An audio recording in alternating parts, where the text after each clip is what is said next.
brilliant.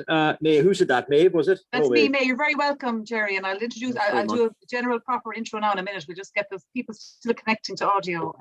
Thanks, Maeve. I just did the same thing. I didn't know how to do that either. Yeah, go. And Moyne Yari was going to do some singing while we're waiting. Maeve, is Chanel there? She is. Chanel, I just got a text from Heidi, and she's saying Hugh didn't get didn't receive the login information. I sent it to That's marketing@govisitandshow.com. Yeah, I can re-forward it to him, no problem. Yeah, okay, that's fine. Even by, you know, like, this is the first time this ever happens. This is the most important meeting, I guess. Yeah.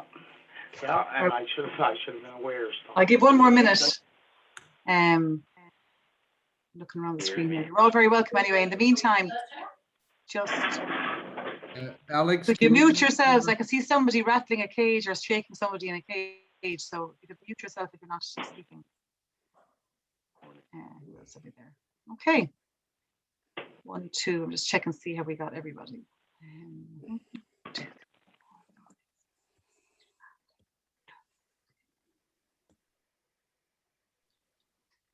Very good. Okay, we're 25. I'd say we're getting close to the numbers we have. Chanel, can you hear me there? Do you think how much are we expecting? I believe we are probably good to go. Yeah, okay, Falcha. Could you, is there anybody who's not speaking, would you mind clicking mute? That's it, great. And yeah, perfect. Excellent. Well, Maeve Shoig is my name, Falcha Moore. Good doing all. I was with Sullivan Aish. My name is Maeve Shoig or Maeve Joyce. I put in there for the benefit of those who don't speak Gaelic. You're all very welcome this morning. This is our second session of the tourism. I'm just trying to find here my this is the second section of the tourism sessions, we're calling them. And I guess this is a great initiative that's been kind of developing over a long time between Newfoundland and Canada, and Buncrana and the Inishowen Peninsula and Donegal and the Gaeltacht, I guess. And you're very welcome this morning. This is our second session. We had one last week as well. And these sessions, we've had sessions with the LAURENTIC Forum covering a number of themes from blue economy and Don, help me out. What's the other session that you're doing? Blue economy. Anyway, and tourism. So tourism is my interest, and that's why I'm here. Ireland and Newfoundland and Labrador have a long-standing kinship, and indeed the LAURENTIC Forum has been bringing groups together from both regions for quite a long time. Very similar cultures, we're both sides of the Atlantic, and that long-standing friendship with our counterparts has led to a lot of initiatives so far, and we're hoping it will lead to even more. So the whole point, I guess, of these sessions was to take a number of businesses on both sides of the Atlantic and to kind of discuss probably very normal issues for each business, but to see the different slants, to share ideas, to perhaps learn from all of that. And we felt, what we do hope will come from this is that eventually when we have real live conferences, which have been happening up to last year, that, you know, when we every second year when we take the trip over our back, that people will come with us on the trip and not only see the places firsthand, learn from other people in business, but mix business with pleasure as well. And because both locations are within a very short flight away, and there are direct flights, so it's a great offering, and I think there's great potential to develop those markets. But for now, I suppose we're talking about this year, 2020, and the 2021 challenges that is brought. So before I introduce you to today's speakers and the topics and all of that, first I just want to ask you all to think about a holiday package that you might like to try and develop in your business, something you'd like to gather together, because when Jolene is speaking later, she's going to talk to you a bit about that. So just at the back of your mind, think, is there any kind of project, any kind of package, any kind of offering you'd like to develop, or you're wondering about developing? We might talk a bit about that at the end. We were going to give you homework in advance, and we thought we'd just put it to you today instead. So I'd first like to introduce you to Craig Foley. Craig, I'll hand over to you for a moment for some welcome remarks from your side of the Atlantic. Thanks very much, Maeve, and welcome everybody. Real pleasure to be involved in this. Certainly our team here at Hospitality Newfoundland and Labrador, which is the Tourism Industry Association for the province. We work in partnership, very close partnership with our provincial government, particularly the TCAR, we call it, Tourism, Culture, Arts and Recreation. And there's been a long-standing partnership with LAURENTIC from both organizations. This is a great opportunity. I think, you know, the reality we all find ourselves in now with COVID and restrictions and uncertainty, any kind of sharing and learning where we can get different perspectives is very important. And this is a very exciting one. I think the optimism, as Maeve pointed out, is we one day look forward to be able to coming together in a human way again. Technology is not meant to replace the human experience. It is meant to augment it. We do want to get back to that, and I look forward to that. So without any further ado, Maeve, back to you, and you can introduce our presenters today. Fantastic, thank you. I guess just it's great to have you guys from over there. And just in terms of tourism organisations here today, we've got Moya from Donegal Tourism, and I think we have, unfortunately, Heidi couldn't make it from the Inishowen Peninsula Tourism, but we have her colleague. Help me again, somebody, please. Did he get in? Did you manage to get in? Don, or Jolene is speaking there. Hold on. It's Hugh Callahan from Exploring the Show. Oh, I'm sorry, Hugh. Yes, I see you there. Just so you know for later if you have questions. So we've got Hugh and we've got Moya from Donegal Tourism, the County Council, and from Inishowen. So, and we've been working with them, both organisations, to get this off the ground on this side of the. On this side. So look, let me get started. And before I love talking, but I better stop because I have nothing of any great value to say, I think, at this stage. I think our first speaker, unfortunately, actually, I'd like to first of all welcome Autumn Gale, who's arrived at the last minute from one of the businesses in Newfoundland, and one of the speakers had technical difficulties. So thank you for doing that as well. So let me just first go to my, okay. So we're going to go to Buncrana first as the Inishowen Gateway Hotel. Welcome to Jolene, and I'm just going to give a bit of an intro as to what she's got a lot to cover. So she'll be speaking first, but just to give you the quick run of what's happening, we'll have Jolene first talking about her booking system and how she's attracting people in for the hotel there in the Gateway. We'll then have Autumn Gale, who I said has kind of stepped in at the last minute. She's from a hotel called the Hugh and Draw Hotel, who also has a brewery, which will be of interest to one or two in the room, I hope. And then we'll have our industry expert, who is Jerry Haughey, and he will talk about, he has developed, he's got extensive IT experience working with accommodation providers, and he's going to talk about his platform and how you could benefit from these platforms and what to do and what not to do. So let's get started. You're all very welcome once again. I'll get started with Jolene McDermott from the Inishowen Gateway Hotel. You're very welcome, Jolene. Good morning, everybody in Canada, and good afternoon to everybody in Donegal. And thank you for the opportunity for asking me to speak today. I was delighted to be asked. So what I thought I would start with, I thought I would go back to summer 2020, whenever we were reopening last year, and how we approached before we started, what we had to think about before we opened our sales, and what we had to think about in terms of driving the type of sales we wanted to drive to our website.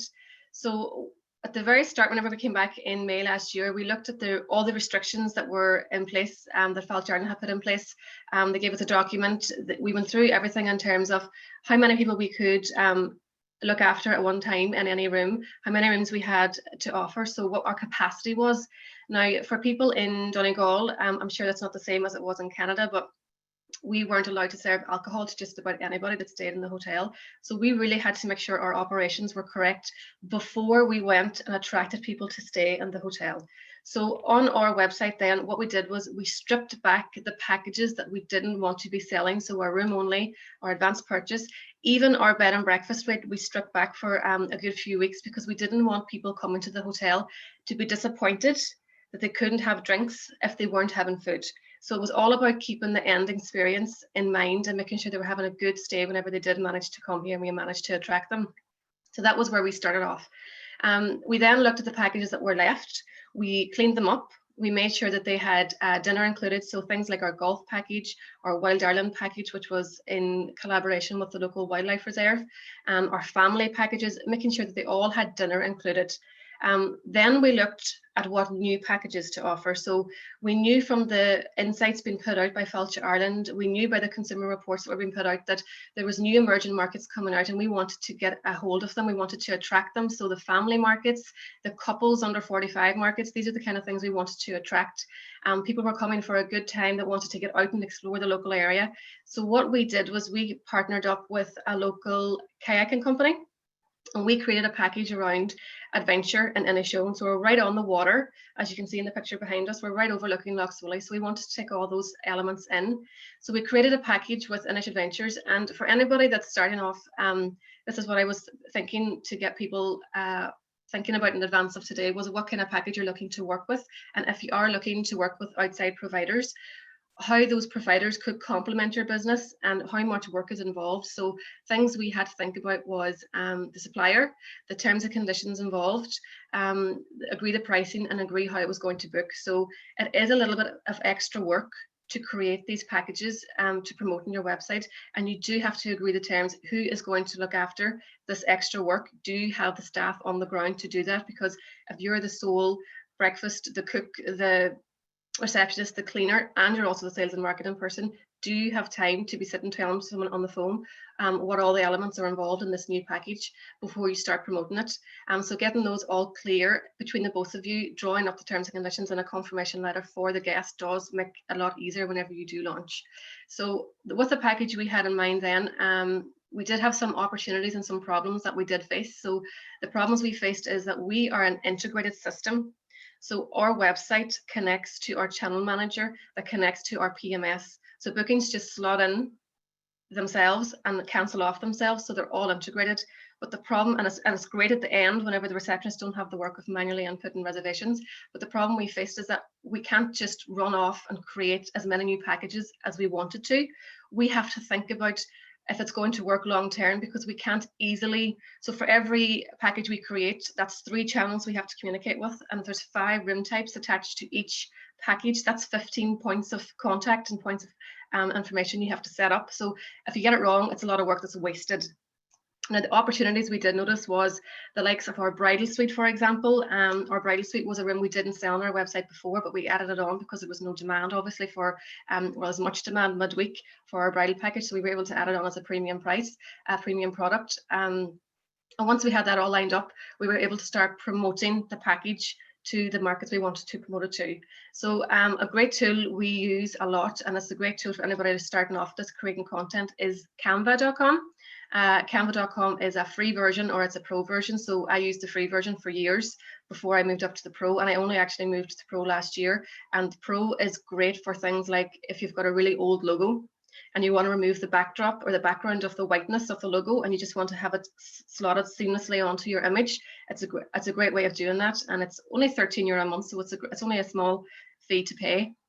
It also has all the layouts for Instagram, Instagram stories, your Facebook stories. It has all the measurements already predefined. So all you're doing is selecting the channel or the platform you want to use and slotting in then all your images and putting on your text and your logo and having it all downloaded to your phone, ready to go with your content. If you're off for a couple of days, you've got the content there on your phone to post out. So you've always got something to work off to keep the engagement going online. I do notice now, because we are talking to small accommodation providers, I have noticed in the past some people using personal pages for their business. So I'd always recommend changing it to a business page, because you get so much more benefits. You get access to all your insights, you get access to Facebook ads, you get access to the page watch, is something that I use quite a lot on Facebook. So making sure all those channels are set up correctly gives you more information and more scope with them. A wee tip as well for anybody that's using the Facebook Insights, it does tell you exactly what time people are online at. It tells you the time of the week or the day of the week that they're posting on. So it gives you a really good insight. Instead of posting something at 11 o'clock and nobody engaging with it, post it at the right time that they're online with. It also has a great page watch facility, so you can be watching all your competitors, what they're posting, how much engagement they're getting. It tells you the same metrics that you're seeing on your page. Now, I would aim big there. I would go and I would look at national hotels. I wouldn't just keep it to local. I would go to national ones to see what they're doing, because you can get good inspiration as well to what they're working with. So once I had my content created, then using Canva, I would look at things like a Facebook competition potentially to get that organic reach out there at the very, very start with a new package. So if you're working with a provider, you have to also have their permission to do a competition, or else are you going to fund this yourself? So just something to think about. For anybody that's doing a Facebook competition, we do get fantastic reach with that, but I would always make sure and include the link to that exact package in the text of the competition. And I know whenever you pull across a URL, it comes across as a big, massive, ugly looking URL with loads of numbers in it. There's a great website out there called bit.ly.com. You just set up an account for free and you can shorten it to a nice and neat, concise, really, really tidy link. And it also allows you to measure the metrics then off that link. So if you're using it in your Facebook post for a competition, it's getting huge reach. If you look and use bit.ly.com, it'll tell you exactly how many people clicked on the link that's important to you. So all right, you're promoting a competition and you want to get great reach, but how many people actually went to your website and looked up that package then afterwards, even though you're doing a great success in your like and share. Another tip as well, whenever you're doing a competition, is the like and share doesn't give you really much engagement. It's the tagging people.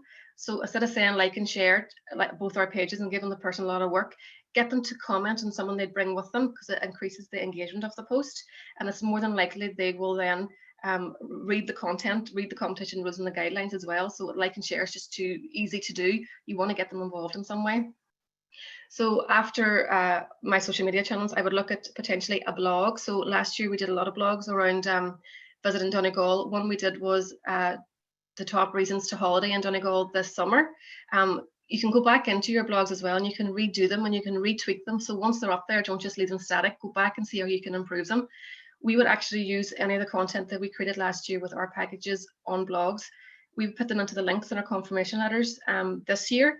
So we're constantly getting use out of our blog. So instead of spending a lot of time on the phone telling people about what there is to see and do, we've that blog set up, the top things to do in a show, send it out to them and they can research that in their own time. But obviously within your blog, make sure you're connecting to your package and you're linking to the package that you're trying to promote.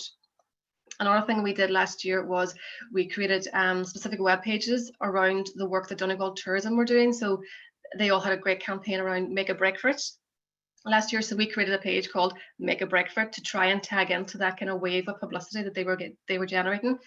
And I have to say, the traffic we were seeing coming from Donegal Tourism page on our package through our Google Analytics, and it was working, it was increasing our visibility for this adventure package. So from this, we knew we were onto the right track, and we were talking about a package that people liked and were engaging with. So confirming bookings then. So once you have your package created and you've done your social media channels and you've done your blog and you've done your web page, I know it's a lot of work, but once you have it done, it's not free. Any of this, as I say, it might be free in the value to use it, but it's not free in your time and your resources and having to create all this content. But once you have it done, you've managed to secure your booking. Make sure you have a template set up to send out to all your guests. The dates might change and the price might change, but your template's the same, and include any of the links to what to do in the area. So things that we would do in our confirmation is links for families, links for couples, making sure you're giving them the right, you're directing them in the right way, because it's not all a one size fits all kind of approach that you can look at your confirmation. Everybody's going to want something different, so try and specify it to different markets, but it's in the one template. You don't have to alter it every time you're sending it. We would also then send pre-arrival emails. So before the guests arrive, making sure they knew again what there is to do in the area, what there is to do in the hotel. So whenever they come here, they potentially might stay for a bit longer. And that's the aim of the game, really, isn't it? If they're staying for 2 nights, get them to stay for 3 nights. If they're staying for 4, get them for 5. And that is a trend we've seen a lot last year and this year. People, once we got them on the phone and we got talking to them, they stayed for longer. And while they were here, they might ask them the day before they checked out to stay an extra day because there was so much to see and do. But getting them in advance is the key, because once they're here, you might be sold out and you mightn't have the availability then to give them once you've managed to secure them. Newsletter then, so things like your subscription service, we use Constant Contact for our emails. So we would always make sure that if we're creating a new package that you're trying to give them, anybody that's subscribed to your newsletter, giving them some kind of exclusivity. So if you could send it out to your regular subscribers first and give them some kind of incentive to book, so they're getting to know the offer first. You're giving them maybe a free upgrade or a free glass of wine to get them to book this package, all using the thinking that they're already a warm lead to your business. They know you quite well, and it's only a matter of giving them something new to encourage the booking, rather than approaching a cold audience and having to convince them to come to any show in general. If you don't have a email subscription set up or a service set up, MailChimp is great. You can take up to 2,000 emails, and it's a free service up to 2,000 emails, so it's great to get you started. You just upload all your emails and you use a template for sending it out and swapping things in and out. So just some tips and some websites that I would use quite a lot, things that I've only learned in the past year that you might find useful. So when it comes to blogs and when it comes to writing web pages, neilpatel.com is an American-based website that is fantastic for tips, for articles, and a really, really clear and concise and a really easy way to understand. I have used it so many times this year. I'm sitting home on a Sunday night and it'll pop up a new email about a new topic, and it's so easy to digest and to take action on. He also owns a website called ubersuggest.com. So say, for example, now you found a blog that you can relate to in some way and you want to find out more about it. What kind of keywords are they using in that blog? You can take that URL, you can post it into ubersuggest.com, and you can pull out all the keywords that they're using and then use it in your own exercise, then use it in your own work. You can also use websites, and you can also look up competitors. Just that's a good one as well. Ubersuggest also is connected to a website called backlinks.com. So if you ever want to see how much referral traffic a certain website is getting that you maybe could also potentially use yourself, backlinks.com, as you put in the URL and pull out all the backlinks. And I have found that so useful and so many times this last year of seeing how people are getting their traffic. What am I not doing and what are they doing that I could potentially copy and replicate? For blog articles in general, answerthepublic.com is a great website that you can put in a topic of your choice, and it'll return to you the who, the what, the where, the when, the why questions that are being entered into Google. So what you would do is you would find the questions, the most popular questions that Google is being asked on a regular basis, and then you would create your blog by answering that question. It's obviously what people want to know, and you would get a higher chance of converting people and generating traffic because you know it's already what people are asking. Canva.com, great tool, free for, you get access to so many things, great stock photos. But I would just give you the advice to use your own photos at all times when you're creating your content on Canva. Use your own relatable images, not the stock generic ones. As I don't pay attention to it. I know it's stock whenever I see it on my feed on Instagram. And keep your text to a minimum whenever you're using images on Instagram as well. So Facebook Insights, a great tool if you've got a business page and your page watch again, to see your competitors' engagement on what they're doing right and what you could also be replicating. Allhashtag.com is a great website to pull out hashtags for your industry. If you're struggling with always having so many, knowing what hashtags to use, you just put in the topic and it pulls out the hashtags for you. Let me see now, Linktree. Linktree, I don't actually use Linktree myself, but I thought I'd mention it because I hear it an awful lot and I see people using it. So if you don't have a website, but you're using your social media channels to drive traffic about your business, if you use Linktree to link out then to different packages that you're creating, different blog articles that you're liking that's related to your business, you put it into your bio, you set it up on linktree.com, enter it into your bio. So whenever the customer wants to know more, you're funneling them to the right place to find out more about you. Again, if you don't have a website, and also your Insta highlight reel on your Instagram page. Google Analytics, and I know Martina touched on this on Monday, is such a fantastic tool. If you're looking to measure how the success of some of your packages are, or any of your website analytics, you need to be connected to Google Analytics. It tells you so much about the real-time users, how many people over a certain date. You can filter it out by different measures. The User Explorer tool as well within Google Analytics will tell you who's on your website, how long they were on your website before they actually purchased, and then what action they took after they purchased. And I can see from ours that people are spending an awful lot of time on our website after they've purchased. So they're obviously looking up things to do, and we can use that information then to create better content and to filter out different content on our website. Bitly.com, I mentioned already, but the link shortener. For anybody that doesn't have a website, Google My Business is a free feature that Google offers. It comes up on the right-hand side of the screen when people are searching your business. You can put your contact number, your description. If you don't have a website, you don't need to have a website. Your images, it's all there in a nice little easy to follow and easy to read block. It also has your Google reviews as well, so if you're generating Google reviews. But the amount of times I get reports then from Google My Business about how many times my images were actually clicked on and viewed. So it gives you reassurance that people are liking what you're putting up, and you can change it up and keep it fresh. And then, of course, anybody that doesn't have a website, look into WordPress to see about creating your own website. I set myself a challenge last year whenever we were in lockdown to create a website because I wanted to understand more about what was involved and how cheap is it, because everybody used to say if it was free. It is a free tool to use. I set up a new website called donegalweddingservices.com to prepare us for the return of the eventual wedding market. It's a directory website aimed at brides looking to find out more about florists and more about cake suppliers and more about dresses. But it taught me an awful lot about how to set up a website and how to get it optimized for SEO. So I actually practiced a lot of the things on this practice website and then implemented them at work on the hotel website. And I learned so much doing it. But what you can learn nowadays on YouTube by just, if you don't understand Canva, watch a 10-minute presentation on YouTube about how to use it. Use all these webinars in your favor. I know there's an awful lot of content out there at the moment. I know there's an awful lot of webinars and everything being pushed our way, and it's fantastic and they're so valuable to me, but you can get very overwhelmed in the amount of information coming your way. So by creating a package and finding out how to create the content around it, you'll have a goal of how to watch these webinars and how to get the most from it. So don't just blindly watch everything and consume and consume and consume. Then you have to take action. You have to start using your knowledge by implementing the things that you're learning. So that would just be one final tip I would have. And that's my presentation. So hopefully somebody found it a little bit useful. Thank you very much for listening. Jolene, thank you so much. You've just packed in your 15 years of experience into 20 minutes.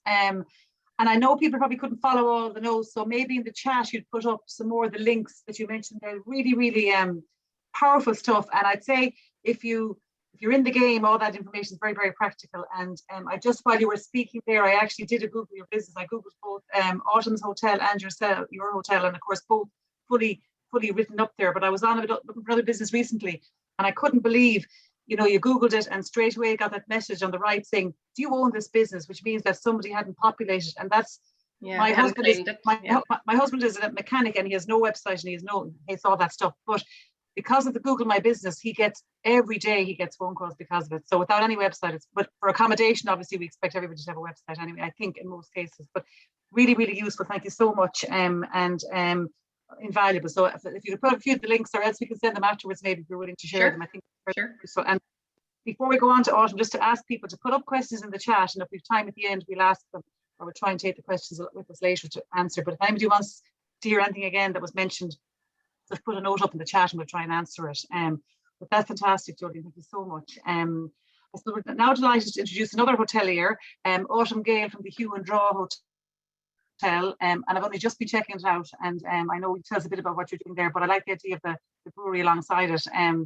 It's a boutique hotel in Western Newfoundland, family owned and operated, and you're very welcome, Autumn, and I'll let you away with it. Thank you so much. Thank you. I'm actually going to share my screen. Oh, I need to be allowed to share my screen, please. Okay.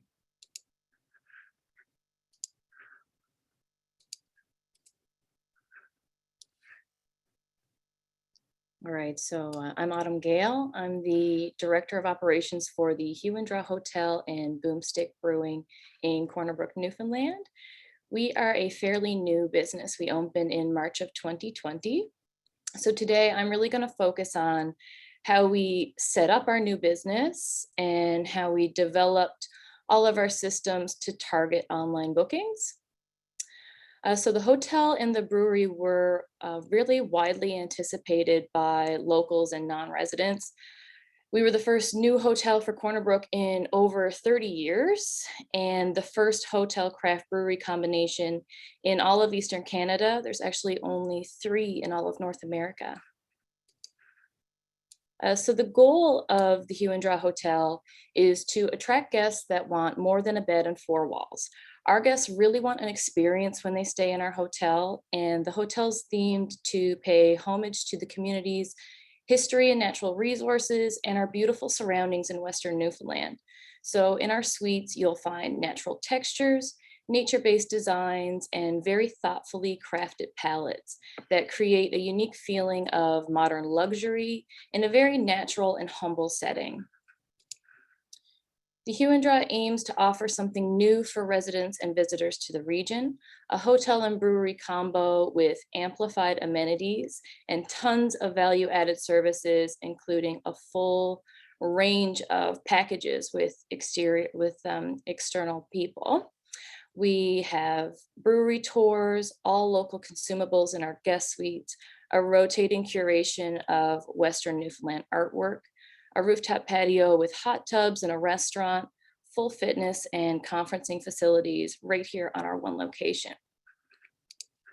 So when we were planning the operational structure of our business, it was really important to us that guests would be able to easily book with us directly from our website and our social media platforms, and that this booking ability would be, one, really easy to set up because this was my first time setting up a new tourism business from the ground up, and that it would be really easy for us to promote. So I wanted whatever property management software we chose to do this automatically and be fully integrated without any manual work on our side once it was implemented.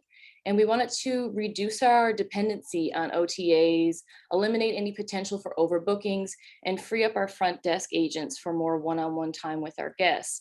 And then again, just to touch on something that Jolene mentioned that was super important to me, is that freeing up all this time from our front desk agents allows them to focus on the logistics of organizing all the packages that we have.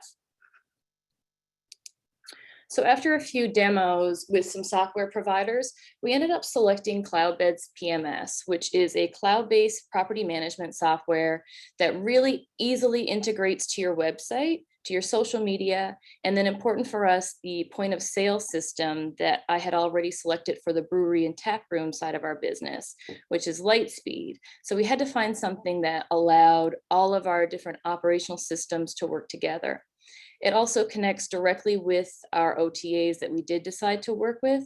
So all changes to reservations, all cancellations, all room blocks, all package bookings, all this is updated in real time, no matter the source that you choose. So Cloudbeds allowed us to add instant booking to our website. So we also put a lot of work into having a really high functioning, but simple and user-friendly website. It wasn't complicated to make this website. We use Squarespace and they're really user-friendly. If I can do it, and I had no experience of setting up a website. So this was really beneficial to us. And I'm not sure that if we didn't have a website that this instant booking ability would have been beneficial. So here you can see book now option, very visible. This pane's actually frozen and carries with you as you scroll. So for all of our package offerings, last summer we had 8 package offerings. We're looking at anywhere from 10 to 12. This mess behind me on the whiteboard is actually the workings of our package offerings for this summer.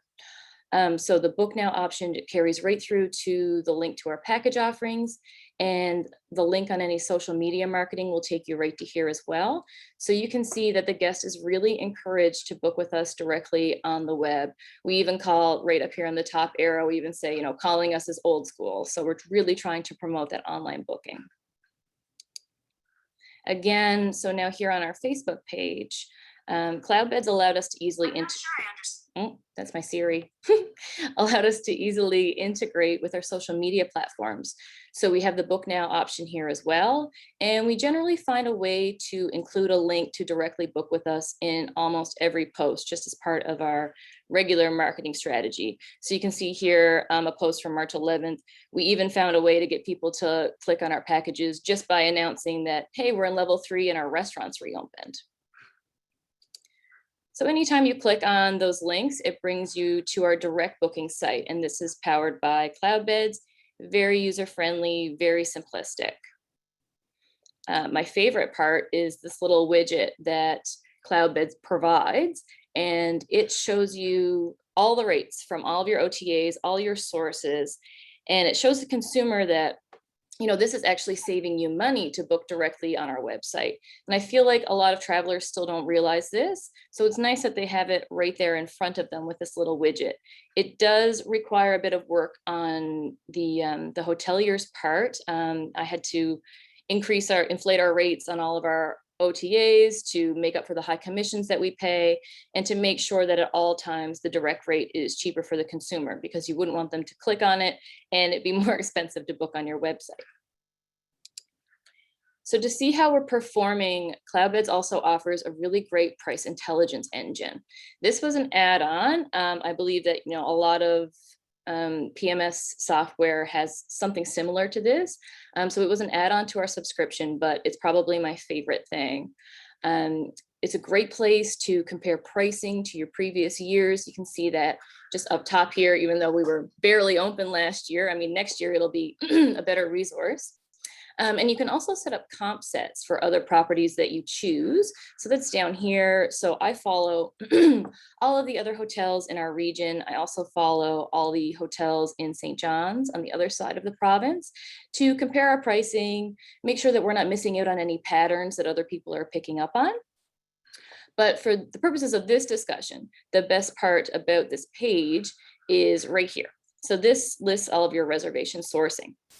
Here I can see that Booking Engine is our second most used reservation source, followed by the phone.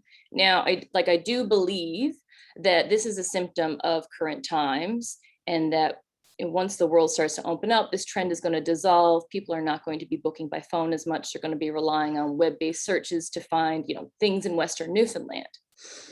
But it is comforting to see that the ADR is higher on website bookings. So this little section also tells me that a lot of phone bookings are likely corporate travelers with established reduced rates with us.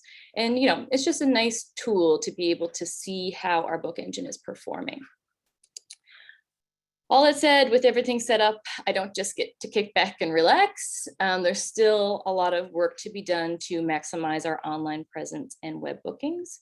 So I'm just currently right now in 2021, starting to dig into search engine optimization. So that is a big goal for me this year as the country begins to reopen, really dialing that in so that we're showing up in every Google search. And similar to Jolene, I mean, we're using Google Analytics, we're using Facebook Analytics, and then the analytics provided by Cloudbeds. So with all that together, hoping to really recognize who, when, where, and why people are looking for us and attract them better. We're also starting, actually today, we're starting a sponsored ad campaign just targeting the Atlantic bubble as the maritime provinces open up in mid-April. We're starting an ad campaign today with Google, which is really easy to set up and it isn't overly expensive. So that will target people who are searching anything in the Atlantic bubble. And once I have the data back from that campaign at the end of May, we'll really be able to tell using those analytic systems if it will be worthwhile to extend to Canada once Canada opens up or abroad. So that's everything that we're doing right now. Hopefully that helps. Fantastic. No, you've shared an awful lot there. And I think it's great to see that a lot of the issues we're facing on both sides are very similar and the challenges right now. And the technology is so important. So it's not just, I think it was into the back end stuff is very important because it can do a lot of the heavy lifting because there are small businesses and you're trying to do everything. And if the machine can do more work than you, let it do the work. So and something we've been discussing in other areas of tourism the last month, in other marine tourism and a few other topics we covered in other events, that the web is so important, not just as I say for the flashy marketing bits, but all the back end that it can do as well. And that's what today is all about, of course. And today's topic is about driving and facilitating online bookings via your website, and all that back end stuff. So our next speaker I'm delighted to introduce is Jerry Haughey. He's our industry expert and he's going to, he's got extensive IT experience with B&B Ireland and currently works with AccuBook, trading as guest diary. So Jerry will outline the benefits, the general benefits and the do's and don'ts of booking engines and give some tips to drive business to your website. And of course, he'll have a lot of what has been said already will resonate well with him. But I'll hand it over to you, Jerry. And please, if you have any questions for him during the chat, pop them up there and we'll try and answer them. Thank you very much, Jerry. Brilliant, Maeve. Thank you very much. Good morning to everybody in Canada and good afternoon to everybody in a sunny Donegal for a change. It's been a beautiful morning. Very unseasonal for this time of the year in this part of the world, but we'll take it. I suppose I'll just give you a bit of background, guys, who I am and the company and what we do. Basically, we're based in Donegal here. We're a small company, about 12 employees. We've been around since about 2002, and guestdiary.com is the name of our brand. Effectively, what we are in a nutshell, there's 4 parts to our software. We're a software supplier to the hotel, guest house, B&B industry. And mainly we work with small to medium size properties. We don't work with the big 5-star, 4-star type boutique hotels. That's not really our segment of the market. There's other companies out there that do that sort of thing. So effectively, there's 4 parts to it. The first part of our system really is a cloud-based diary or PMS solution. And that would be similar to what Autumn has showed you in relation to cloud beds. Cloud beds would actually be one of our competitors, believe it or not. So we build a similar platform to cloud beds. And off that, then we build our own channel manager. So that allows you to connect into the OTAs, bookings flow in automatically to the rooms. They get canceled out of the rooms automatically. Rates get updated automatically. Images get pushed to the OTAs automatically. Room types get pushed to the OTAs automatically. So all that functionality is built into our channel manager as well. The third thing we do then is websites. So we build websites for about 95% of our customer base currently. And then in addition to that, we provide a booking engine facility for that website to enable those customers to take bookings direct through their site. So those are the 4 products we provide. I suppose a big selling point from our perspective, and it's increasingly becoming a more common thing in the industry, we were probably one of the first to do it in this part of the world, is that it's an all-in-one solution. You can get a front desk solution from a lot of different providers. You can get a channel manager from a lot of different providers. You can get a website from a lot of different providers, and you can get a booking engine from a lot of different providers. Now, there's a lot of downsides to that. The biggest downside is that making all those technologies work seamlessly together is quite difficult and quite complex. The analogy I would use is maybe in the automotive industry might be a good comparison. It would be like buying a car from Ford, for example, and then buying an engine from Volkswagen and buying a gearbox from Toyota. It's that sort of a concept, and you're trying to mish and mash all those things together to make them to work effectively. So that's the problem that we solve for a lot of our customers. The system is very seamless. It's all designed to work together. And we find that that's very advantageous for our customers. The other thing from our perspective, because we work in the small to medium size hotels and guest houses, is the cost. And just to give you an example, our entire platform for a 10-room B&B or guest house is €99 a month, or $99 in your case in Canada. And that will provide you with your PMS, your cloud-based PMS, fully featured, with your channel manager, your website, and your booking engine, all for that flat fixed fee of £99 a month.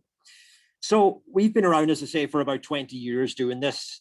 So we've picked up a lot of things along the way.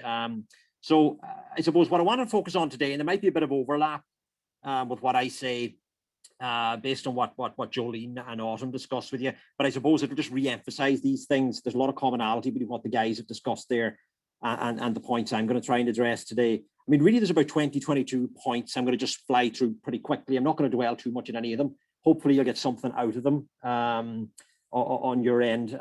These are things really that come up on a day-to-day basis with us here that I can kind of share with you. The first thing I would say to any small property, first and foremost, do not waste time developing a top-end website, okay? Don't waste your time, don't waste your money, don't waste your energy, okay? It really isn't worth it. And I'll give you an analogy again to describe that, because it's a good way of doing it, I think. I mean, we've got in Ireland here, for example, I don't know in Canada, but in Ireland, we've got the big German supermarkets like Lidl and Aldi, for example, okay?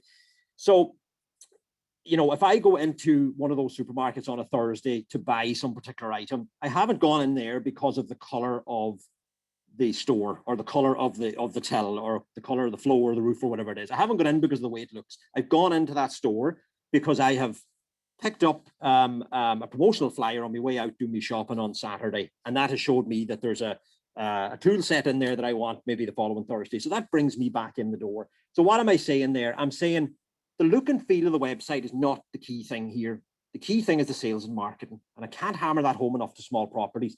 A lot of small properties think messing around with their website is doing sales and marketing. Messing around with your website is not sales and marketing. What you need to concentrate on is what Autumn has done there, is look at something like Squarespace, Wix, WordPress, one of those off-the-shelf type solutions if you're looking for a cheap and cheerful solution, but also a very capable solution, and work with that.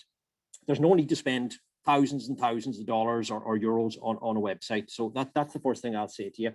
Really, you need to just make sure that the website is set up to focus on room sales. And what I mean by that is that don't go too text heavy. Make it very much image based with little amount of text, but make your booking engine very prominent. and make that whole booking process as simple as possible the whole way through. That's really what I'm saying there. Now, the second thing I would say to you guys is always offer some incentive to book direct. I mean, why should a punter coming in to book on your website book with you as opposed to going to booking.com or Expedia or one of the big OTAs? Well, the main thing is to offer some sort of an incentive. So if you don't create some sort of either incentive in terms of, we'll say, a price incentive, or say something like a free breakfast if you book direct, or you get free parking if you book direct, or we'll offer free late checkout if you book direct, you have to give them that wee nugget to force them over the line. Because all the research shows that about 60 to 70% of potential customers will come and seek you out direct after looking at you on one of the major OTAs. So what I mean is that somebody goes to booking.com, they find your property, and then there's a 60% chance they'll come back and Google you direct to try and find you, to see if you offer some incentive to come direct. So you might be cheaper direct, so that might close the deal. So that's really what I'm saying there. That's very, very important to offer some sort of an incentive. The other incentive, and Autumn touched on it as well, and it's something that we do in our software, is this thing in relation to price comparisons on the website. So in the booking process, you constantly show the customer this price from the OTA as opposed to the price on the website. So when the customer's on your website and they go to book, they can immediately see there, well, there's no point going back to booking.com or Expedia because they're 50 quid more expensive or whatever it might be. So that's another way to force them down the sales funnel and get that converted into a real booking. So that's something to bear in mind. And that brings me on to uplifts for OTAs, okay? So something else you should look at, absolutely look at nowadays, because the days of rate parity actually are gone. Booking.com, the big OTAs in years gone by would have forced you in a real, nothing more than a price fixing situation is what it was, to basically set the same rate on your website direct as what you gave to them. So effectively you lost control of your pricing. If you give a rate of $100 for tonight to booking.com, you couldn't have a lesser rate on your website. Those days are gone. Okay, rate parity has gone because effectively it was price fixing. It shouldn't have been happening. So what I would say to you there, in that instance, if you're comfortable with it, put some sort of an uplift on your rates to the OTAs, because that immediately creates that price discrepancy between your website being direct and cheaper and the OTAs being slightly more expensive. Now that's a twofold advantage. The punter sees you as more expensive on the OTAs, but equally that helps with the 15% that you're paying to the OTAs as well, because the price you're getting back from the OTAs covers a bit of the commission. So definitely take a look at that, absolutely. And a slight word of warning in relation to that. Some of the OTAs, what they've done, because the price parity thing has gone now, the rate parity, what they're actually doing is they're penalizing properties on the search if they set a rate lower on their website. So what they're doing is they're circumventing the rate parity rules. So that's a decision for yourselves to make, but just bear that in mind. It's worth I suppose, having that knowledge at your disposal. Just bear that in mind. There may be a negative impact on your search results in the OTAs by setting low rate direct. But if you're serious about pushing business direct, you have to have that in place. So again, going back to the booking engine on your own site, always have reasons to book direct, best rate direct guarantees, all that sort of thing. Another thing I would say to you, and it seems common sense, but a lot of properties miss a trick with this. Make sure your booking engine and your website are fully mobile enabled and mobile responsive. You'd be amazed the amount of hotels we come across with websites that were kind of built prior to the, I suppose, mobile phone tablet era, probably back in the 2012s, even or 2013s time frame, where they didn't have a mobile enabled booking engine and website. So make sure 100% that that's done. In most cases now, you'll find that your mobile bookings will exceed your desktop bookings and things like that that's done on desktop computers. So absolutely imperative you have that in place. The other thing to offer as well potentially is a mobile booker discount. A lot of systems nowadays, our own included, offer a way to identify a customer booking on a mobile phone, and you could offer a discount direct on your website for people booking direct on a mobile phone. So that's something else to bear in mind. The other thing to look at is multilingual capabilities on your website and booking engine. And in addition to that, multi-currency, the two go hand in hand.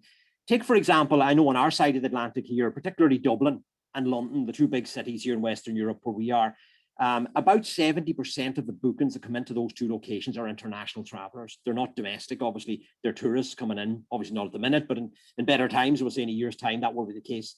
So it's imperative that you have a multilingual and multi-currency booking engine in place there. The next thing we're going to move on to, it's deviating slightly away from your direct, from your own website, but absolutely what I would say to you is, and a couple of other presenters have touched on this, have a look at Google AdWords, okay? If you're serious about driving business direct to your website, you will not be able to survive without Google AdWords. And the reason I say that is because the OTAs are all doing it. And you'll all know this from experience. If you go in and Google the name of your property, who's the first person that appears? Booking.com or Expedia or one of the big hitters. So how do you circumvent that? How do you force the business direct to your site? The only way to do that is really to fight fire with fire, as we say, and try and get your own AdWords campaign up and running. Now, what I would say, the other presenters have touched on this, don't be scared. It's not as difficult as what you think it is. There is actually an express, what they call express version of Google AdWords, which is intentionally designed for customers who may not have the technical knowledge to set this all up. It seems like a really scary thing at the start, but the express version will step you through the ABCs of setting up a Google pay-per-click or Google AdWords account. If you're serious about your direct business imperative, you have one, absolutely. Also, in addition to that, again, a couple of other presenters have touched on this, Google Analytics is a fabulous tool. Make sure to set that up in conjunction with your Google AdWords account, because you need to be able to track your conversions. The great thing about AdWords is that whatever you spend on it, you can immediately see at the end of the month what your return on investment is. So if you spend $300 this month on AdWords, you'll be able to see at the end of the month how many of the bookings, how many people clicked the ads, how many went on then subsequently to convert. So you'll know then exactly what your return on investment is. So let me give you an example. We would routinely deal with properties here that are serious about Google AdWords, and they might see anything up to a 15 to 16 to 1 return. So basically, if they put, we'll say $100 in a month, they might potentially get upwards of, 1,500 euros or 2,000 euros worth of bookings in return for that $100 investment. So it's worth bearing that in mind. Those are good figures. Now, the other thing I would say to you in relation to the OTAs is prioritize your channels, okay? Your lowest cost channel is your website, always will be. So what I would say to you is, if you know there's certain times of the year, now you guys will know in Canada, certain festivals, holidays, various things like that. What I would say to you is prioritize your availability. Don't give your availability to the OTAs on weekends that you know you're going to sell direct. I mean, you're shooting yourself in the foot big time if you're doing that, because you're paying 15% to the OTAs when you could get that booking through your website for nothing, effectively. So it seems common sense, but again, you'd be amazed the amount of properties that don't do that. Now, just as an example, I'm going to do a shameless plug here. On our system, you can click a button literally on any date to do that. So you literally go in on a date, you click that button and say, I want to close out to booking.com, but leave that availability on my website, okay? And a lot of the PMSs do that sort of thing. So it's worth bearing that in mind. So that's the prioritizing the channels. The other thing, I suppose, going back to the website, make sure your website's regularly updated, okay? It's not a case of build it and they'll come. And the two previous speakers have done excellent work there in relation to their websites, really top-notch stuff. And they're really a good use case for the type of things that you should be doing on your website. And what I mean by updating content, it's not really a case of constantly changing the look and feel again, just re-emphasizing this. It's doing things like your blog posts, uploading events regularly. I mean, a dead website effectively makes it look like there's nobody home. It looks like that you're not interested in doing your online sales and marketing. So keep your website updated. Also look at useful blog posts, and the likes of Jolene has done a lot of this sort of stuff in a show on there. Think of all these creative things. Try and think up something like 10 things to do in whatever your town on a rainy day, for example. Do a blog post about that. People love lists, so if you're doing blog posts, do 10 this, 5 that, 20 this. People love reading lists. They really draw people in, The other thing to consider, and again, the other speakers have touched on this, is Google or Facebook paid marketing. Absolutely imperative that you have something in place in terms of A, Facebook page, but B, I would say probably nearly more importantly, try and spend some money on a bit of Facebook marketing, okay, for your property. It's not expensive. You could throw $50 a month, $100 a month to a Facebook campaign, and you can reach out to different demographics there. I mean, Facebook is gathering all this information about all of us on a daily basis. So they know the things that people are interested in. They know, where people go on a regular basis and the type of holidays potentially they may be interested in. So you can tap into that information using a Google Facebook for Business account. So I'd absolutely have a look at that. It's definitely worth doing. Also, a MailChimp account is more or less a given nowadays. If you're not doing email marketing in some way, shape, or form to your previous customers, you really aren't doing marketing at all, to be honest with you. That's really a key part of any hotel's marketing strategy. Get a MailChimp account, constant contact, whatever floats your boat. They all do the same thing, but absolutely get something set up. As Jolene said earlier, you can upload 2,000 contacts into MailChimp free of charge. So there's no excuse for not doing it. It's free of charge up to 2,000 contacts. And most PMSs and systems and booking engines will allow you to export your data out of the system and retrieve the email addresses and then subsequently upload them into MailChimp. So one thing I would say in relation to the websites as well is invest in good photography. Okay, I can't emphasize this enough again. Images sell. We always hear a picture's worth 1,000 words, and there's never a truer word spoken in relation to hotels. If I'm going to book a hotel away, I don't care what the reams of text say in the hotel. I couldn't care less. I look at the pictures of the rooms, the bar, the restaurant, the outside, the views outside, whatever it might be. And 90% of the time, that's what will seal the deal for me. So photography is vitally important. Don't go around with your iPhone, snap a couple of quick snaps and put them on the website. It just doesn't give out the right vibe. Get the photography professionally done. Spend 1,000 or 2 in photography. It'll hold you in good stead. It's absolutely worth doing. The other thing to do as well, inside your own property, these are things kind of maybe you could do internally in the property. Advertise your website everywhere within the property, okay? So like your welcome books in the rooms, advertise the website. At the reception, advertise the website. In the toilets, advertise the website, okay? And always put messaging on, did you know you could have saved 10% by booking direct through the website or something like that, okay? So this is just a way of converting, we'll say, booking.com customers into maybe regular direct booking customers. What a lot of our customers do is they actually produce a physical business card, right? So their business cards for the property on the back, they may put a discount code on the back of the card, okay? So it might say save 10. So what you say to them when they're leaving, okay, we see you booked through booking.com or Expedia, but did you know if you come back the next time, there's a 10% discount card, use that on the website the next time you book and you get a 10% discount by coming direct. That small thing can make such a difference, it really can. Again, it all seems like common sense, but you'd be amazed the amount of properties that aren't actually doing that.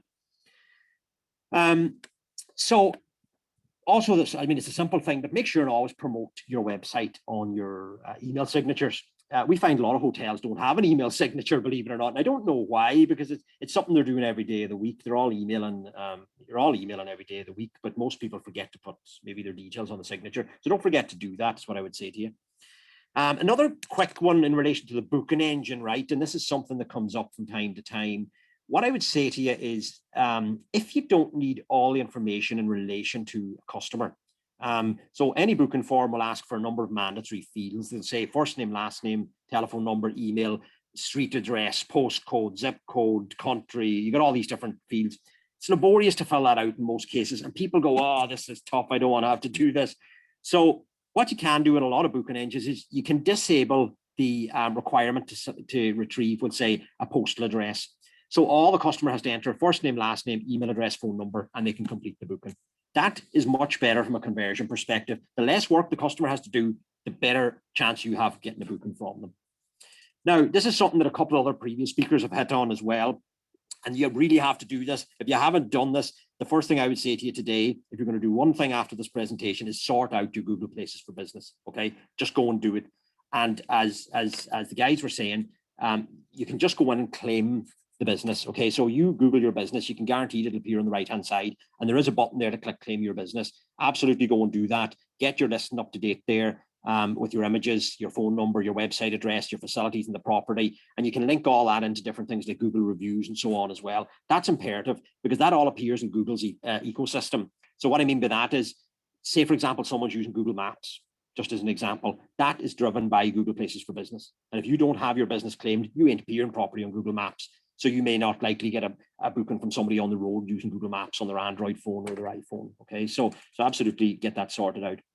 Another massive one that's come into play in the last, particularly in the last couple of, well, 12 months, 18 months in particular, is in relation to what we call SSL certificates, okay, on websites.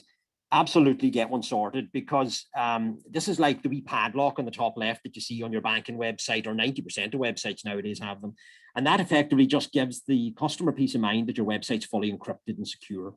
In years gone by, the booking engine would have been the only element that was needed to be secure. But Google have changed how they work. Google have this big push on now to make the whole web secure, okay? And this is where this is driven from. Google are going to penalize you now if you don't have an SSL certificate. So if you're doing a bit of organic SEO, for example, and that sort of thing, in terms of trying to get your rankings up, you're really you're really fighting a losing battle to a certain extent. If A, your website isn't fast, and B, it's not secure. So you need to make sure your website's fast, loads fast, and also secure. Those are the two big things that Google loves. So get that sorted. You can buy an SSL certificate for 20 or 30 quid for a year, okay? So if you don't know how to do that yourself, talk to your website supplier or whoever looks after it and get them to sort out an SSL certificate for you. Now, the last thing I'm going to say to you is, right, and I'll leave you on this one, is look potentially at Google Hotel Ads as an option to sell your rooms as well, okay? Now, traditionally, Booking.com, I don't know what it's like in US, Canada, but Booking.com are the big hitter in Europe, okay? Potentially the big hitter, I think, on your side of the pond as well. Maybe Expedia to a greater extent, I'm not certain. But Google are making a play for the accommodation and hotels sector. And the way they're doing that currently is through what they call Google Hotel Ads. Now, what Google Hotel Ads does currently is if you search for your property, that Google Places for Business listing that I spoke about earlier will show underneath prices from the OTAs, okay? So you'll notice there, if you run a search for your property, you'll see Booking.com, Expedia, C-Trip, whoever it is, the different OTAs you're working with, listed there with all the prices for your rooms. And you're probably scratching your head and going, how do I get in the game there, okay? Well, you can get in the game because a lot of suppliers such as ourselves nowadays, we integrate directly with Google Hotel Ads. So when somebody runs a search for your property and your listing appears on the right-hand side, your official website can be listed there as well on the right-hand side with your prices, which I hope will be less than the OTAs. So that will encourage that customer to come along and click your price as opposed to some of the OTA prices. So that's another one to absolutely take a look at. And I do think that one's going to gather a head of steam in years to come. Google are playing it cool at the moment because Booking.com, Priceline in the US are their biggest customer in terms of Google AdWords. But Google want a piece of the pie. And I think ultimately that's the way it's going to go. They'll be the next big hitter in terms of online hotel bookings. So absolutely take a look at that. So that's everything I have for you today, guys. Thanks a million for listening to me. Hopefully you got something out of that. And I'll pass it back over to Maeve. Excellent. I'm worn out listening to all that. That's fantastic. No I mean, really, we could bottle that up. You know your stuff for sure. And I think that's just a fantastic summary of all that's possible, really. And I guess I have a number of questions, but maybe before my plan is that we might finish, we're due to finish at 2:30 or a little bit before that, maybe our time. So that's whatever, 12 o'clock or 11, 9:30, 11 o'clock your time. But if this, so I might just, if people have questions, we can get them done. Just raise your hand maybe and unmute if you want to ask questions. But while I'm waiting for that, I'll ask. Let me see now if I can see your hands raised, or else just unmic and say, "Can I speak, please?" But you must have questions. But I just wanted one just quick kind of, not a question really, but for Autumn, your patio. I noticed your hotel is a new build, and you said you put a patio in the on the website. We are struggling here, obviously, because we're not. A lot of our dining is outdoors at the moment, and people would say in the past, sure, how can we have an outdoor hospitality business? We live in bloody Ireland, but try going to bloody St. John's in Newfoundland, and it's probably even more challenging. So obviously you figured out a way to entertain outdoors. What kind of a setup is there, Autumn? How big is it, and did it cost a lot of money, and is it making money for you, the patio area? Well, during construction, we had built a space that in the next 5 years we were going to develop into a patio. We hadn't had a restaurant in mind. But then closer to opening, we decided that having rooftop hot tubs would be really beneficial, like a nice amenity for guests that would attract people. So in order to do that, we just had to build a patio just for load capacity and to get permits. So the patio can fit, well, with social distancing, the 6 feet apart, we can fit 25 to 30 people there now. But hoping, as restrictions reduce, we'll get up to 50 people out there. It's partially covered, but really only 2 of the tables are covered. So, we do deal with a lot of weather issues. So it's really only open, last year we had it from Canada Day to Labor Day, and it was pretty weather dependent. So the way we managed that was we just, we didn't allow reservations on the rooftop. It was just, first come, first serve, because it was very weather dependent. Yeah, I think there's a whole new kind of initiative now from Fáilte. Now Jonas had to leave us. Fáilte Ireland is kind of our equivalent to Hospitality Newfoundland, I guess, and they're trying to encourage people to develop their public spaces in a robust way. That would include some coverings, I guess, for the weather, because it rains in Ireland, I suppose, on average, maybe 2 days a month, and we'd like to be able to handle those 2 rainy days. But okay, thanks, Autumn. And just another question I have for both Autumn and for Jolene, but also it's relevant to Jerry too, but I'm just to both you guys who are actually in a hotel marketing department in a hotel. This all you spoke about there just smacks of time, and Jolene had mentioned it. It's time. And I know you once you get into a burrow or a rabbit hole of the internet, you could be there for hours. So I'll start with you, Jolene. Do you actually set a specific time for spending time on this, or does it happen on the hoof when you're doing everything else? How do you manage that time? I do try whenever I'm creating content. I find creating content very time consuming. So I would find if we're all on a short day week, currently we're only doing 3 days in the office. So putting aside a certain day of the week where I would just sit down and create content is normally how I would approach it. But it's also around having goals. So you can't just sit down on a blank screen and go, I'm going to create content today about this. What is the goal? What are you trying to achieve? So whenever we were talking about packages and whenever we're talking about reducing or competing with OTAs, create content around that goal and put it out there. So it's not a matter of just sitting down and just creating anything. It has to be with an action in mind and a goal in mind. Otherwise, you're just wasting time. You're just faffing about. So having a goal, having something to work towards, what I would recommend. Okay, Autumn. Yeah, I'm a little bit obsessed with scheduling. So I really have just a calendar made. I learned a lot of important lessons last year. Just, if you don't start planning something 3 months ahead of time, it's not going to happen. So in my calendar now for the next 5 years, on March 15th, that's when I start planning packages and reaching out to our partners.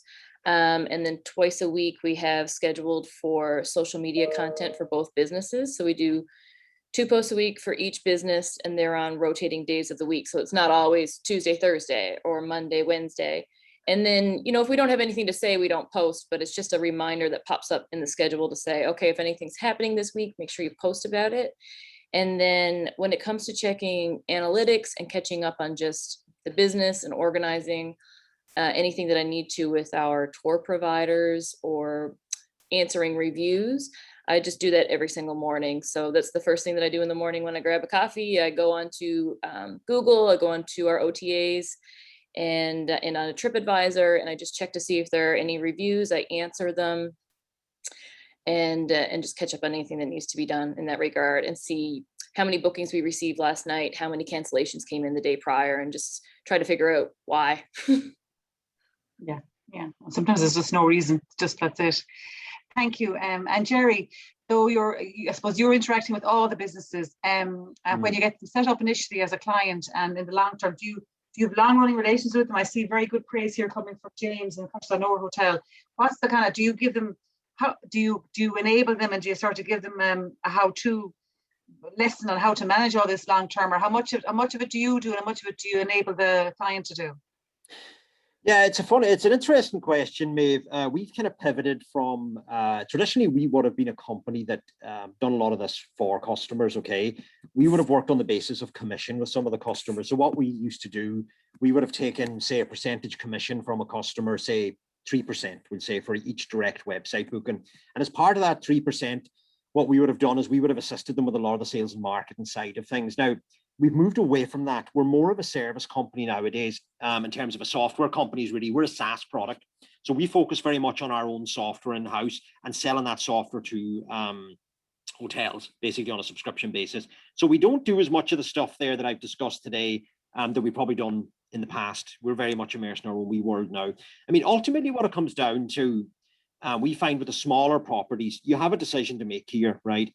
There's 2 ways you can go. You can either pay 15% to booking.com to do your sales and marketing for you, or do the marketing yourself. Now, as you said yourself, time is everything. And we do tend to find that the smaller, less than 10 room properties just don't have the time for this, or don't have the technical expertise. And this is the difficulty. And if you think about where booking.com came from, booking.com actually spawned out of that. Booking.com recognized that hoteliers are not very good at marketing in general. So they thought, we'll pay us 15% per booking and we'll do your marketing for you. It was great. It was a masterstroke. You have to hand it to them. But if to fight back, what I would say, if I was given one tip today in relation to driving business direct to your own website, go with Google AdWords. If you want a quick and dirty solution, forget about your SEO, organic rankings, all of that. That's incredibly hard work. For bigger hotels like Jolene there, for example, and Autumn, for the bigger properties, that's fine if you have the resources to put into it, but that is hugely time consuming. Google AdWords is a quick and dirty fix for pushing business direct. That's what I would say to customers. It amazes me how many people don't really. I just knew I know intuitively that going directly to the hotel, the prices might be any cheaper, but it's all going to you guys. But a lot of people, their go-to is, and there's nothing. God, Booking.com and Airbnb and all these platforms are amazing, and they've created huge business for people, and I think they're fantastic. But I suppose it's I don't know how you can encourage people on your own side just to say, give us the kickback, book with us. Or I don't know if there's kind of do customers or do consumers realize that they could help you, especially for small hotels. I don't think I'd care so much if I was staying in the Hilton where I booked it, but if I'm booking a family hotel, I'd much rather go directly. And I wonder, is that how many people out there actually realize that they're benefiting the small business better? So I don't know the answer to that, or if you know your own experience, but I'd rather the money go to the local hotel than to MrBooking.com. It's something that just on that. Sorry, Jerry. Oh, go ahead, Jolene there. I was just going to say, when it comes to third-party websites, what we're seeing at the moment, the trends we're seeing at the moment, we are seeing a lot more business come direct by phone calls and by our website. We are seeing bookings come on through third-party sites. So by not being on the third-party sites, you're invisible, because Jerry pointed out they're the one with the budget. So they're doing they're doing you wonders by putting you out there and putting in the consumer's minds, right? So use them to your advantage as much as possible. But what we're seeing is people book on Booking.com, the next day or that same day, we will see that booking cancel on Booking.com. And I don't know if any other hotels have seen this trend. Yeah. It's really starting to take off because people have so much more time to plan their stay. They found you on Booking.com. They've then gone onto your website to find out more about you, seen your book direct benefit, save 10%, seen the same terms and conditions, so no deposit required, free cancellation, all the keywords are seen on Booking.com. So they go, well, why would I pay 10% more? I'll cancel it and book direct. And then they're staying for longer. So that is a really good trend. Very interesting. And I'd say that there's a bit of, I think, maybe says she making up stuff. This is why I'm not an economist or a statistician. I make up stats and figures rather than, but I would imagine this is certainly a kind of a pride. We're all homestaying, we're trying to get business locally. And you think, okay, well, if I can give it to them locally, you book it first on Booking, but you say, no, I'm sure that people do feel they want to support local because we're seeing it in lots of stuff here. And there could be a bit of that as well, you wouldn't know. Yeah, I just come in there, Dave. I mean, absolutely that we've seen this in a huge way last summer. It was an utter phenomenon last summer what happened with the staycations. It is exactly as Jolene's described. I mean, we've been in business 20 years. Last summer was the best direct booking summer we've ever seen for our hotels by a country mile. Effectively 90% of the bookings were coming direct, not through the OTAs. If that trend continued, it would be fantastic. But I think Autumn touched on it earlier. It is going to be short-lived, I believe. I mean, this is a COVID staycation type thing that's driven this. And go back to what Jolene Jolene was saying there. This thing in relation to OTAs is a good point you touched on, Jolene, there. Even by being listed on the OTAs, what I was saying earlier there in relation to prioritizing your channels, okay, switching yourself off at busy weekends. What that's really called, this advertising on the OTAs is a billboard effect, okay? So what I mean by that is that those OTAs are getting you out there, even though you're closing your rooms with them occasionally, you're playing that game. And play that game. That's what I'll say to you. In better times, when things get better, obviously, play that game. Close yourself down at the busy weekends. Use them for the billboard effect. Make customers seek you out direct to come direct to your website. So that's kind of the gist of it. Thanks, Jerry. Stan, you have a question there. Do you want to come on, take off the mic and ask it? Switch on the mic. Okay, I was just wondering from a marketing perspective to hear a little bit about from Autumn and Jolene. Is there a better way accommodators can use technology to target their prospects and customers? I've been hearing a good bit about it. If you're a small accommodator, it's as Jerry said, it's a bit tricky to market and it's kind of difficult without going to the OTAs and lose that 15%. Any tips there? I'll go first then, Autumn, if you don't mind. What I would recommend is partnering up with those. If you don't have a website and you're not getting visibility in that, who can you partner up potentially with? Where's the backlinks? Where can you establish a connection there? Where are you going to get found? So if you have a package that I spoke about and that you're creating and they have a website and you don't, then obviously make sure that your agreement is in your terms and conditions that you're going to be listed on that website, your contact number, your email address, your address. There is loads of little things you can do, like your Google My Business listing as well is a huge one that we already discussed. And then it's just your social media channels. Like even if you have a website, even if you have the fanciest website, and that this is something that Jerry mentioned, a really, really good point, is it doesn't matter how fantastic it is, but if you don't use your social media channels to drive that traffic to your website, if you don't have a website, then drive it somewhere else. Make sure you're engaging with them and you're connecting with them with your imagery, with your text, and your contact number and your email address. Make sure you're really easy to find you and to pick up the phone to book. That's my tips would be.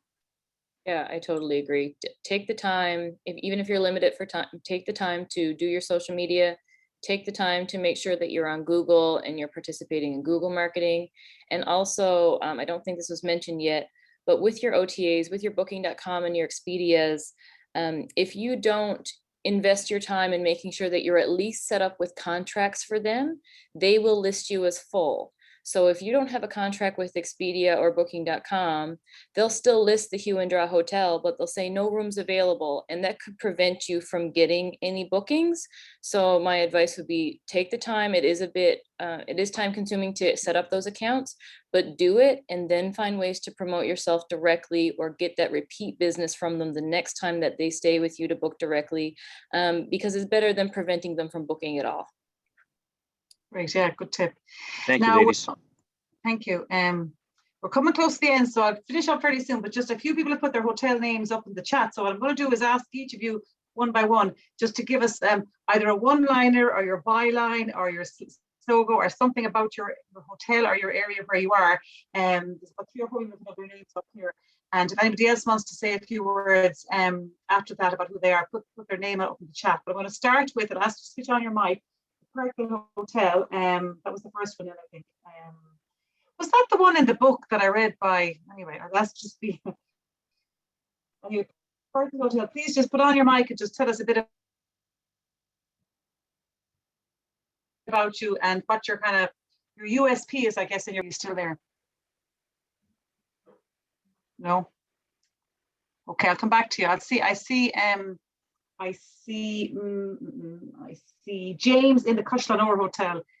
James, just pop on your mic there and just let everybody know where you are, what you're looking out on, I suppose, and what your USP is. Hi guys, I suppose we are in the Wild Atlantic Way in Annagray in County Donegal.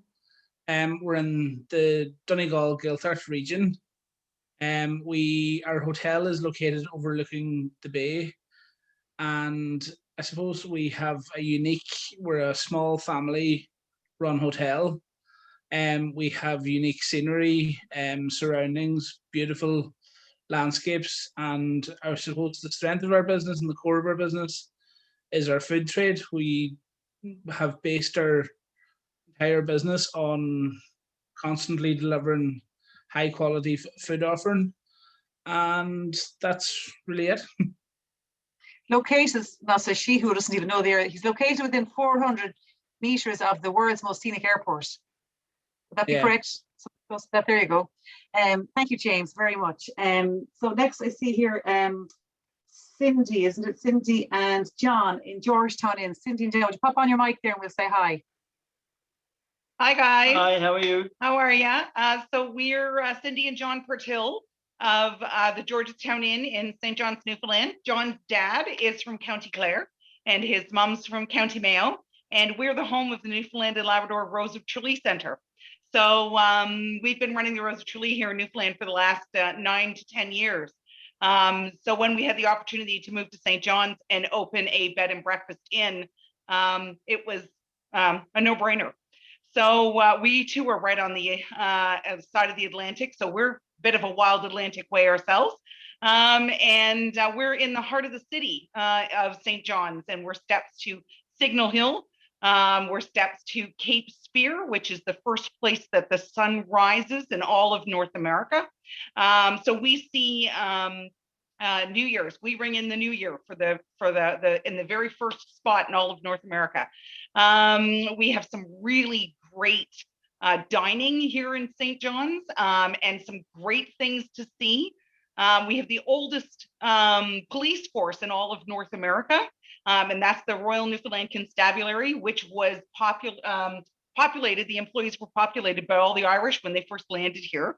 And we also have the oldest community organization, which is the Benevolent Irish Society. So we have a lot of Irish very entrenched in our city, which you guys probably know. So our inn is a 6-bed, 6-bath bed and breakfast. And we are about to have our grand opening of our afternoon tea room this coming Saturday. One of the only ones here in the city. And we are featuring an Irish breakfast tea. We've got berries on the table. So if you're ever in town, we'd love to host you. And please check out our website. We're very, very active on all our social media platforms. So we really agreed with everything, as well as on Google. We've run Google ads, and even though we're old fogies and we only started this 2 years ago, right before the pandemic, good time, we have really increased our page likes and our page views, and our social media presence is an active daily event. So thanks, we really loved everything we heard here and are gonna learned a few new things, and we're gonna take some stuff on board. Thanks everyone, and I hope everyone goes well and safely. Thank you. Thanks very much. You've got the enthusiasm of a of a host anyway, which is awfully important. Fantastic. Now who else here have we got? I see. Oh, the Dohertys, Katrina. Can you pop on your mic there and say hi? How are you? Hi. Hello. Hi, we hear you. Hi.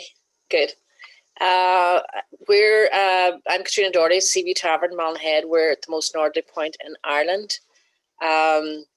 We only have 3 rooms. We're small. I mean, we hope to add to that in the next year or 2. But you know, it's great to get advice from other people and kind of get their experience and so. We're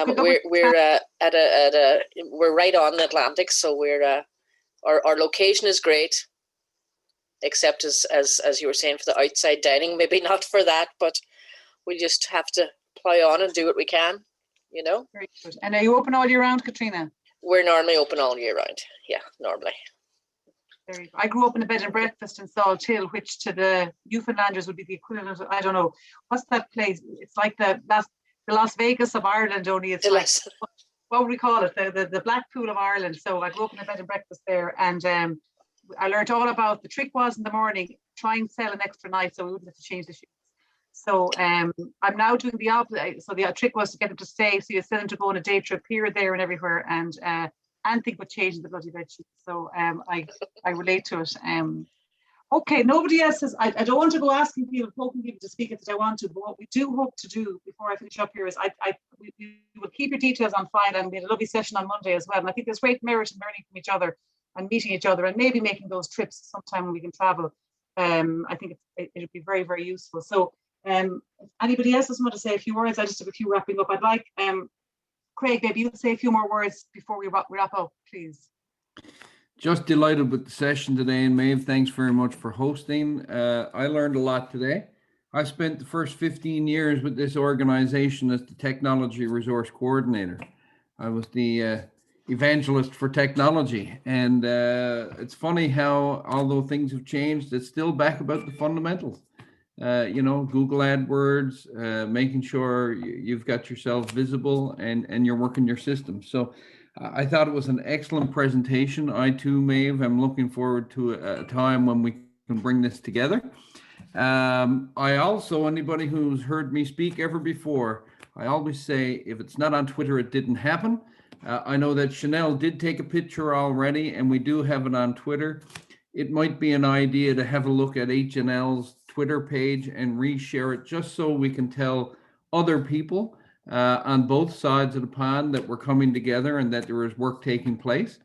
I do see great value in this, and I think the more that we get involved, the more people that we have working together and collaborating, the better we're all going to be served.